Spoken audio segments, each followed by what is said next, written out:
all the political divisiveness that's taken place in our country these days, there's a lot of talk about the possibility of a second civil war. Certainly, the July 6th assassination attempt on Trump has only made things worse, despite calls to turn down the temperature of rhetoric being used. But what if conditions worsen? Could Americans actually start shooting at each other over political issues? What would happen to our country? We'll explore that today with William R. Douglas, author of a new book, The Sum of All Our Anger. It's all about how and why a second civil war is launched 40 years in the future. It's a fascinating read, and I'm thrilled to have him back on the Lean to the Left podcast. He was with us last October to discuss his futuristic novel about baseball, The Death and Resurrection of Baseball, which I thoroughly enjoyed. Hey, William, thanks so much for joining us today on the Lean to the Left podcast. Bob, I'm so glad to be back. It's really good to see you. I trust you're well and things are well here in Illinois. Thank you, my friend. I really enjoyed talking to you the first time around, and I'm sure we're going to have some fun with this one. Let's just get into it. Tell us about The Sum of All Our Anger and why you wrote it. Yeah, so it was actually born out of the baseball book. Yeah, In the baseball book, a civil war has been like the proverbial nail in the coffin that kills a major sport. yeah, The Civil War in the baseball book is a strong undercurrent. I like to use that phrase. And in doing interviews with yourself and other hosts, I'd often get the question, "Hey, you're going to write about the Civil War that's in the yeah. baseball book?" I was like, "Oh boy, I don't know. That's a pretty tough nut to crack." And of course, all that coincided with the rapid escalation in the tone and the rhetoric of our greatly divided nation. I finally said, "You know what? I think I need to do this book." Baseball book took about 4 years to write. This one took 8 months to write. So I Yeah. got it down last summer It and just came out of your typewriter, right? yeah, yeah. Typewriter. You don't use a typewriter. That Some shows people you do. that shows So, you my age, man. You know what? My goal, I've got to get myself a Royal manual typewriter. That's what I started my career on. sure, you should. Go to Yeah. antique store. They got the antique stores. And today I'm sitting here with two screens and a big old Mac, and oh my God.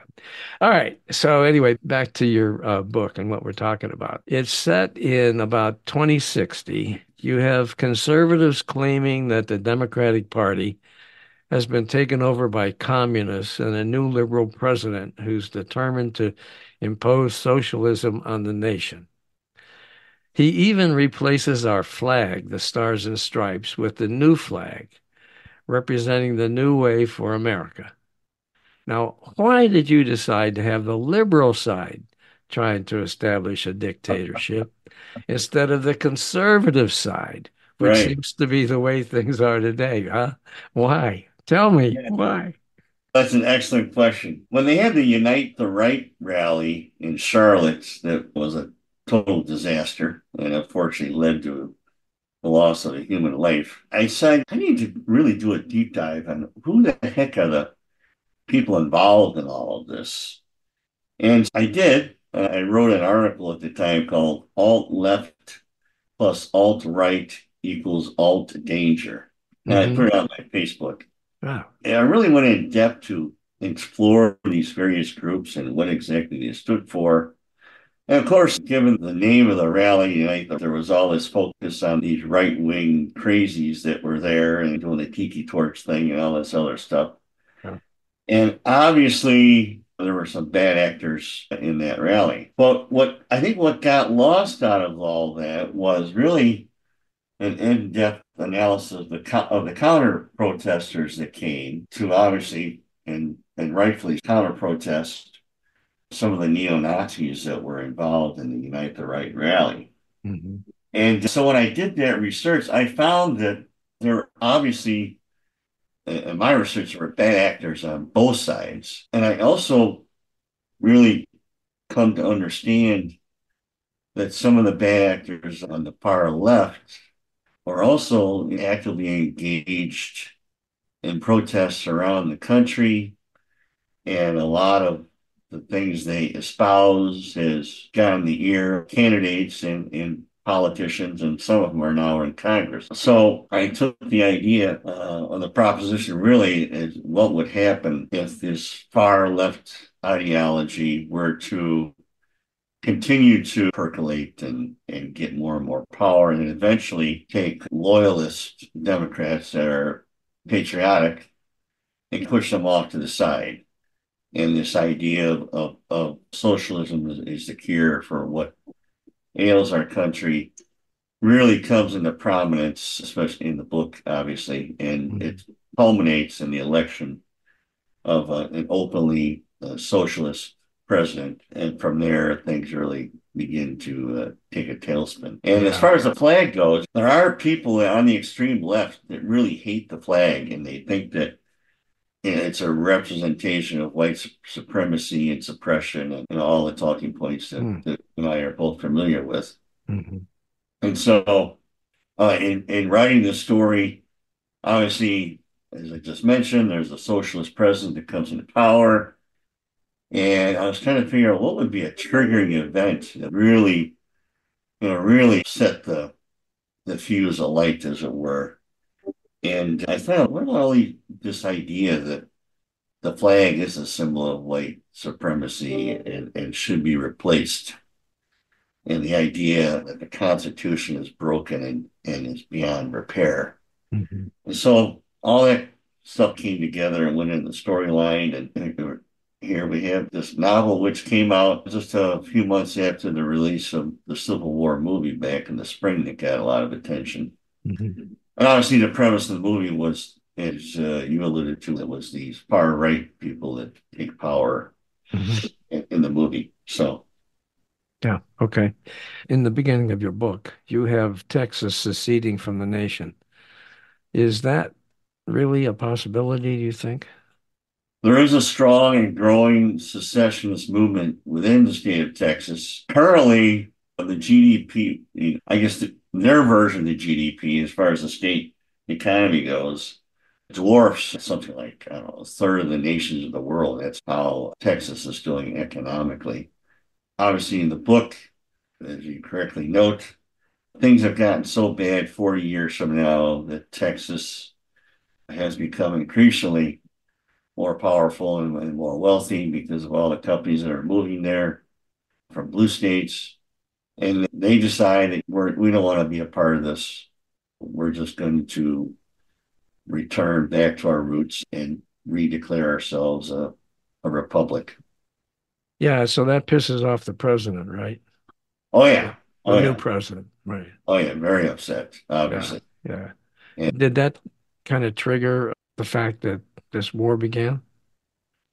it's like the opening salvo, right? So the Yeah. new president takes the oath of office, and there's a couple of things that the character Devin Cyrus, the president, has done prior to becoming president. He's been this influencer that's redirected some of the phrases that we have now and reframed them. The big thing is something in the book called The New Way Forward for the Country under this idea of a socialist utopia.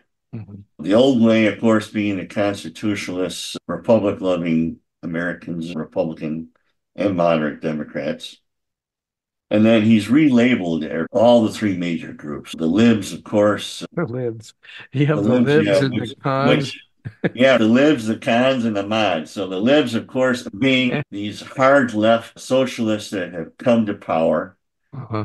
They, like I say, they have pushed over to the side what they now label as moderate Democrats, which would be patriotic Democrats of Right. the traditional sort of Franklin Delano Roosevelt and Truman and Kennedy lore. Mhm. And also, I'm sure yourself, you would consider yourself a patriotic Democrat, I would think. Yeah, Um, absolutely. Very absolutely. patriotic. Sure. Yeah. Absolutely. I saw that as soon as, like I say, he's taken these Traditional Democrats have relabeled them as moderates or mods for short. And then, of course, the big bad people are the whack jobs on the right. And he's turned the conservative label into a pejorative and shortened it to con. Of course, we all know that we've heard the word cons before. Right? Oh, he's a con, ex-con. Today So, we, yeah, con artist, this nothing whole country's pejorative. being conned right now. You know that, right? So anyway, so yeah, he's done that as well. All this stuff is just come to a boil, and then it obviously starts with the inauguration. It very quickly escalates Yeah, okay. attack with an attack on the Alamo, and then just goes off from there. So Attack on the Alamo. That had to piss off the people in Texas. Yeah. I would think, right? All right. How about walking us through? You've already done some of it, but how about walking us through the various stages of your novel and what unfolds? Okay. Sure. There's the opening scenes and stages and chapters where President-elect Cyrus is inaugurated. He He refuses to use the Bible, right? He refuses to use the Bible because he's a hardcore atheist. So he takes the oath of office with his right hand and a copy of Darwin's book, Species. He orders the lowering of the Stars and Stripes Right. and its new replacement raised in its place. Which from your description sounds ugly. Yeah, doesn't it? It's on the bottom left corner of the cover. So picture the current Stars and Stripes and take away the white stripes and make it all red. Take away the blue field and make that green. Right. And then turn all the stars from white to yellow. Obviously, you can see the communist colors in there, but also the green represents the climate change fight. Okay. So that's how they come up with this new flag, which Okay. infuriates half the country. It leads to secession movement that pretty much launches northward from Texas on up to the Canadian border, and then also along, obviously, the deep south in Florida, Hmm. and also parts of Appalachia, Yeah. including West Virginia. West Virginia plays a very important role in the story, as does Oklahoma. Yeah. Okay. I know you don't want to give away the ending, but why don't you give away the ending? Without giving away too much of the ending, Bob, I would Okay. say the freedom loving, constitution loving, patriotic Democrats and the freedom loving, constitution loving Republicans all managed to finally get to the end of the war and stop the war. Like 4 years, almost three Yeah, plus years. yeah, yeah, Yeah. correct, correct. And millions being killed. I think I Yeah, I think I read I toted up. You have a chart in there, and it looked like it was what, three or 4 million people killed. yeah. So one of the ideas behind the novel, if I could back up just a little bit, Sure. is for it to serve as a deterrent. And because the idea of having a second occurrence of a civil war in America is repugnant. I find it absolutely repugnant Yeah. and a frightening prospect considering the carnage that happened in the first Civil War, single shot black powder muskets. And now you have a modern occurrence with all our modern weaponry. And it's just a frightening scenario. Yeah. It sure And is. so, obviously, exponentially, in a second scenario, particularly if it's a continental war as far as coast to coast and Canadian border to the Gulf, just staggering amounts of lives would be at risk using modern weaponry. Mhm. And of course, admittedly, I wrote a worst case scenario. One part of the scenario is, of course, that the phrase from the old song, kick them when they're down. Right. So we're struggling as a nation in this horrible civil war, and an unnamed actor launches a cyber attack, and then there's another unknown actors that decide to attack America from the outside. And all this just adds to the challenges that the civilian population has to face, as well as the both the major military powers that are at war with one another. Yeah. Okay. Now, in your book, you have a missile attack on Mount Rushmore. Yeah. where Donald Trump apparently believes his image should be. I just throw that in as a little Oh, it definitely aside. should be there. Leave it alone. Don't alter it. I saw a picture where I don't know whether it was him or somebody that supports him post his image on the real Mount Rushmore Yeah. with him pointing to it, and I thought it was totally disgusting. But Yeah.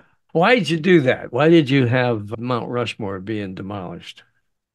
Yeah, it's very interesting as I was writing this novel, story elements that were already in the outline or already on the page Yeah. would pop up as news stories. And it was really eerie, to be quite honest. Uh-huh.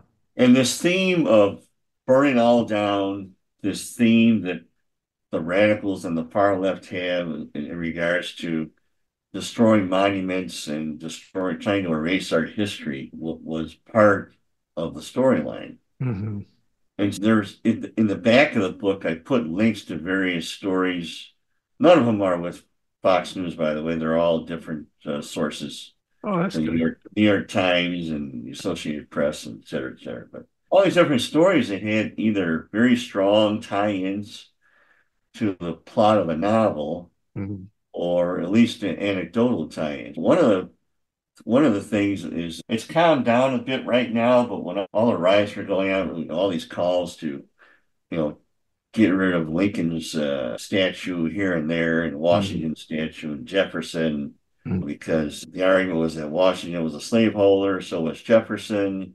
The argument against Lincoln, tearing down Lincoln's statue, what had to do with him having to be responsible in part for I had somebody who was it the 13th Amendment, I think the argument was. But in any event, it's all this idea of tear it down, burn it all down. Hmm. It was a very strong theme that you see in the book. And two of the faces on Mount Rushmore are slaveholders, and they've come to be looked at with great disdain by the New Way and Hmm. the socialist movement, and their destruction is ordered by the president. Okay. All right. It wasn't just Mount Rushmore that they went after. You write that on July 4, 2061, the New Way president issues an executive order declaring 10 cherished patriotic songs to be categorized as hate speech and banned. They include, and anybody that plays them, like if they're in the military band or whatever, they'd get arrested and prosecuted for what, treason or something.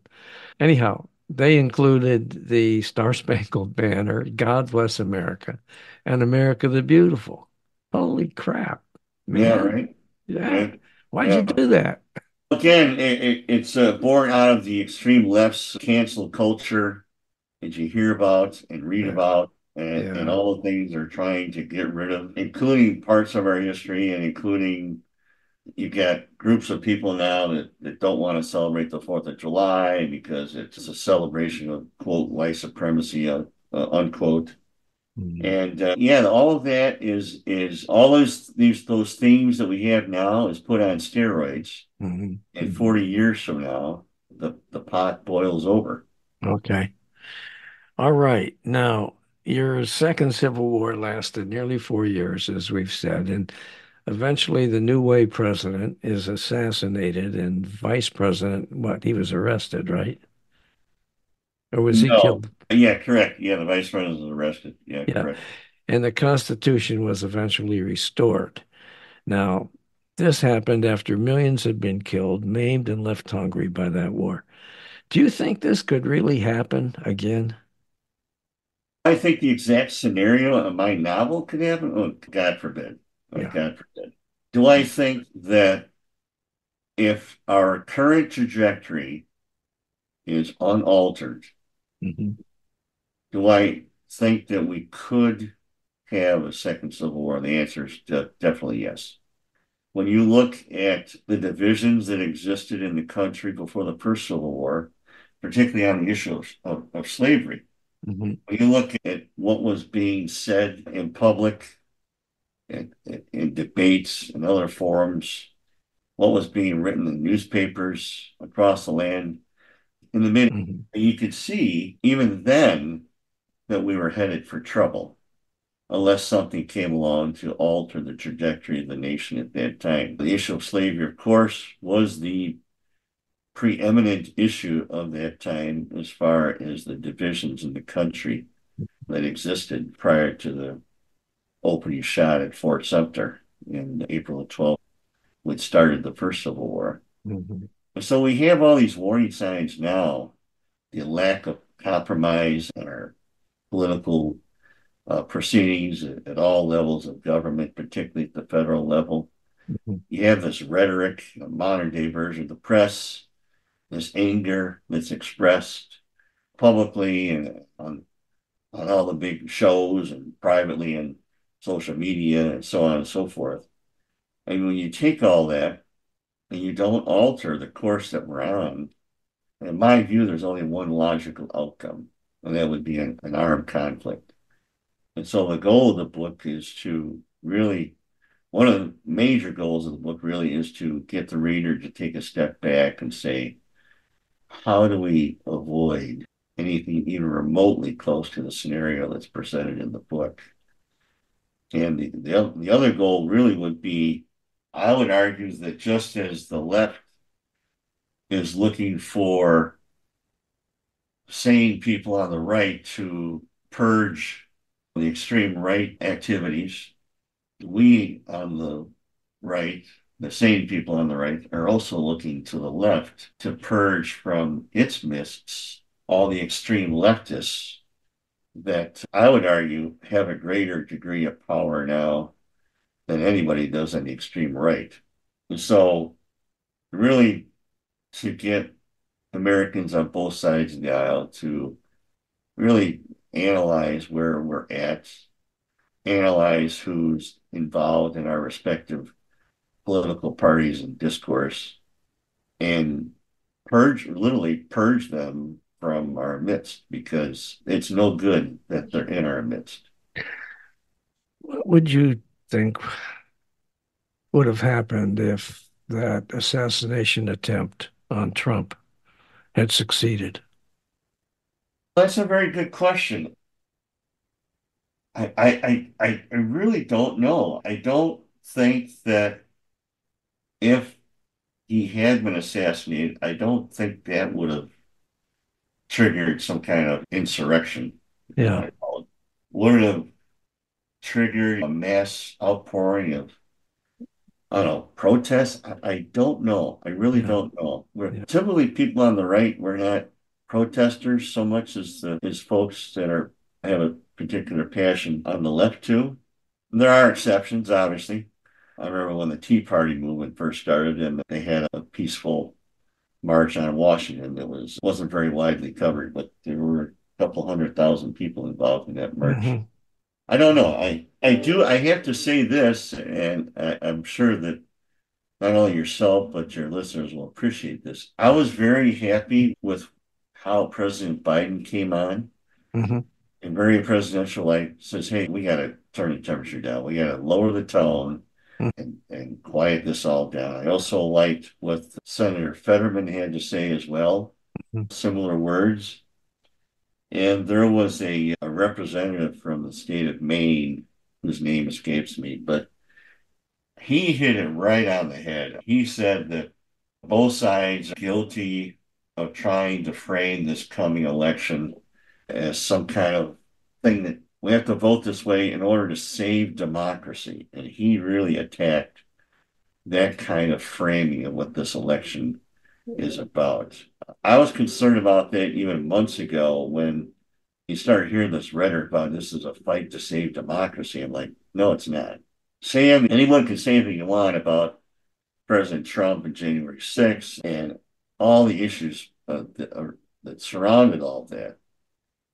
But there's one thing that's hiding in plain sight that, in my mind, is the biggest argument you can put forth that Trump is a fascist or whatever you want to call him. And that very real fact, historical fact, is that at noon on January 21st of 2021, Hmm. Joseph Biden took the oath of office and became our president. Hmm. My research in the actions of tyrants and throughout history, especially modern history, is that tyrants don't give up power. They Hmm. find a way to stay in power Hmm. because that's what tyrants do. Yeah. And in spite of all the claims of no need to hash them up, we already know what they are. But in spite of Yeah. all the claims made, Hmm. President Trump got in a car and he left office right on schedule.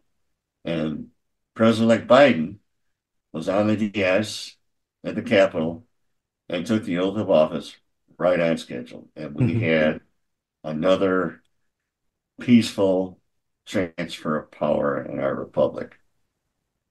One of Biden's first acts after the shooting was to announce that they would pull their anti-Trump ads. And this came at a time when Biden's own candidacy was under attack and Trump's popularity was increasing. Former Republican Representative Adam Kinzinger warned Democrats not to stop calling out Trump for his lies and stated desire to establish a dictatorship on day one. What do you think about that? I think no matter who takes the oath of office in January of 2061, or pardon me, 2025. I'm 2061. thinking of the You're, year in the book, but in 2025, no matter who takes the oath of office yeah. on that day, as scheduled, as per the Constitution, they are immediately bound to preserve, protect, and defend the Constitution of the United States. Yeah. It is the supreme law of the land, and it has hemmed in every president since the founding of the Republic and will continue to hem in every president so long as the Constitution is in place. And Sure. that's an important element in my book is that this socialist that comes to power at the beginning of the book Hmm. really hates the Constitution because, quote, it was written by a white supremacist, Thomas Jefferson, and he has no care for it at all. So Okay. he suspends it. What he really wants to do is cancel it, so he does cancel it. But so at that point, he becomes his own law.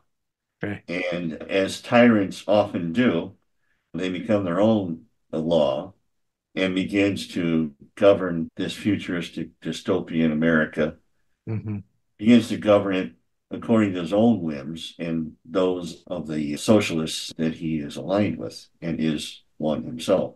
As far as, again, getting back to what could happen depending on who's elected, I'm not concerned at all because of the fact that if Trump is elected, he is bound by the Constitution. Anything he tries to do outside constitutional law is going to have a head-on collision with the court system.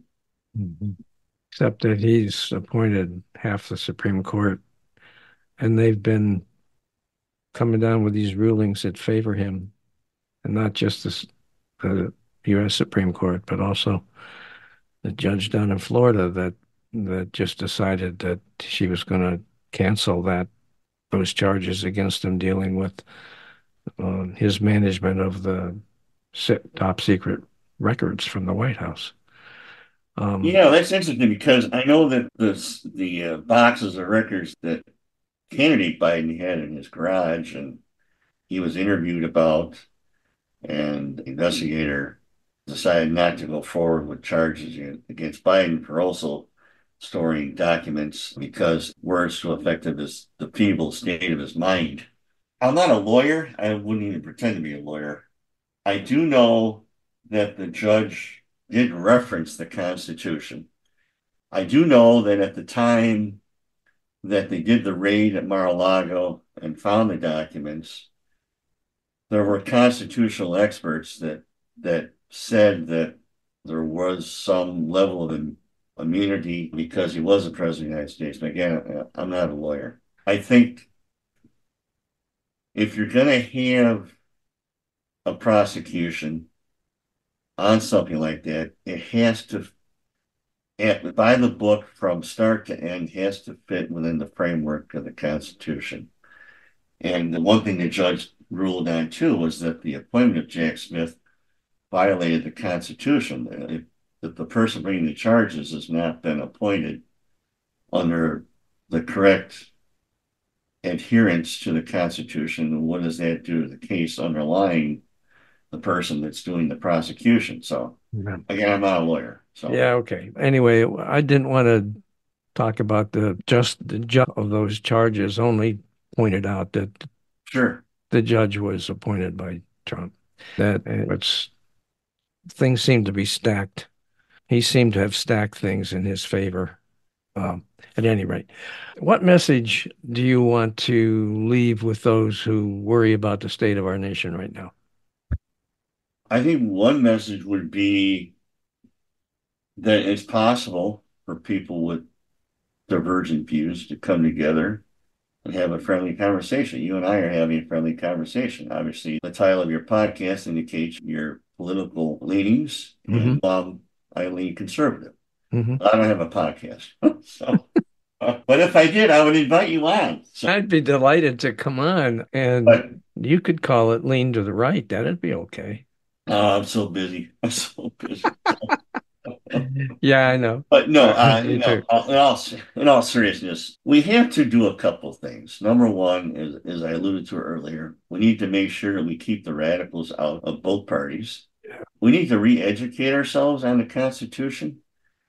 And so there's a link at the back of my book where you can just, it's a QR code, you can pull it up. Okay. I think we need to educate ourselves and be aware of what is going on, really on both sides of the aisle. Hmm. More importantly, is we need to figure out as Americans how we can dialogue with one another and still be friends when it's over. You have to relearn how to do that. Yeah. We used to do it Uh, all the time. yeah. And in the book, I don't know if you read the bar scene in the book, but did you get that far? Oh, you maybe didn't get that Where's far. the bar scene? Which, Oh, you haven't read it yet. I'm sure you would like it. There's three guys in a bar, and I like to put a I like to put little nuggets throughout the my books with little things, right? So the oh, three patrons in the bar are named Ron, Don, and Clint. so, so okay. Ron's conservative, go Uh, figure. uh, And then Don, of course, oh no, Ron is the moderate, Don is the conservative, uh, and Clint is the liberal. okay. And they're in this bar in a suburb of Chicago, and they're having this conversation about all the crap that's going on in the country at the time of the book time. And so they all express their opinions, and but at the end of the day, they're still friends because they're regular patrons of this bar, and even though they have these disparate views, they all come together at the end of a work day. They come and throw back a beer or a cocktail, and then they go home. But they come back day after day. Mhm. We need to get back to a point where we can have these kinds of conversations and then still be willing and wanting to come back and see fill in the blank, blood relative, your neighbor, your coworker, whoever, and Mhm. want to see these people again and not shun them. And Yeah. it's this division where families are divided, coworkers, they don't hang out any longer, and Yeah. politicians can't figure out how to get things done. There was a lesson in the book too. It talks about the relationship that Speaker Tip O'Neill had with President Reagan back in the 80s, Yeah. how well they got along. They politically, they were set in their ways, Hmm. what they believed in, Hmm. but very often at the end of the day, they would sit down and have a beer together. Yeah. And also, when you look at the legislation that came out during that era, it was bipartisan in nature. Hmm. And we need to get back to that. We need to figure out, especially at the federal level, how you come to the table and you negotiate and give and take, and you get stuff done for we the people. And we the people includes conservatives, moderates, and liberals. Okay. Another example is when you look at President Clinton and his tenure and what happened with when Speaker Gingrich came on with the Contract for America. Hmm. And one of the biggest things that came out of President Clinton's time in office was, of course, welfare reform and how it helped try to straighten out that mess. Mm-hmm. And that was done through bipartisanship. And certainly another aspect of the book I hope comes out is for me, I recognize that there is what I call a loyal opposition. Bob, you're a member of the loyal opposition, in my opinion, right? So you have Okay. divergent political views from what I have, but yet by your own words, you indicate that you're still a patriot. Absolutely. And you would view me as a part, I trust, as a part of the loyal opposition, because even though I have these views that you don't agree with, that I'm still a patriot as well. And Absolutely. we're both, Absolutely. we're both supporters of the Constitution. And that has been the bedrock foundation of our republic since Yeah. its inception. Yeah. And Well, I think, also, I think you're going to like at the end of the book, Bob, the message that's given by Bishop Jackson King at the end of okay. the book. I think you're really going to like that. Yeah, I saw that, and it is powerful. And I thank you. Um, Anything else?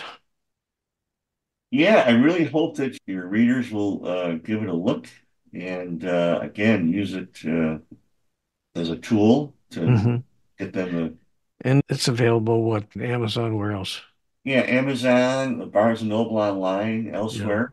Okay. Uh, it is being distributed widely now. Okay, good. Good. So you just go to my author site, author WilliamRDouglas.com. You can get to the book from there as well. Okay, excellent. All right. Listen, I do appreciate you taking the time. It's been fun talking to you, even though I do consider you to be a great patriot.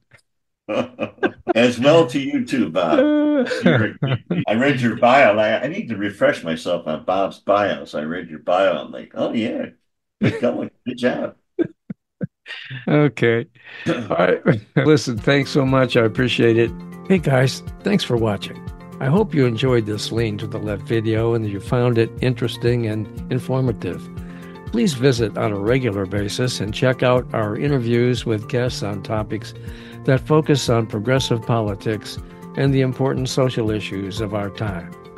Now, our interview shows stream on Mondays with special episodes on Thursdays. And you can check out upcoming shows, guests, and topics at podcast.leantotheleft.net. Subscribe to our audio version there and to our video shows here at YouTube. And follow us on social media. Facebook at Bob Gaddy and the Lean to the Left podcast. Now it's two.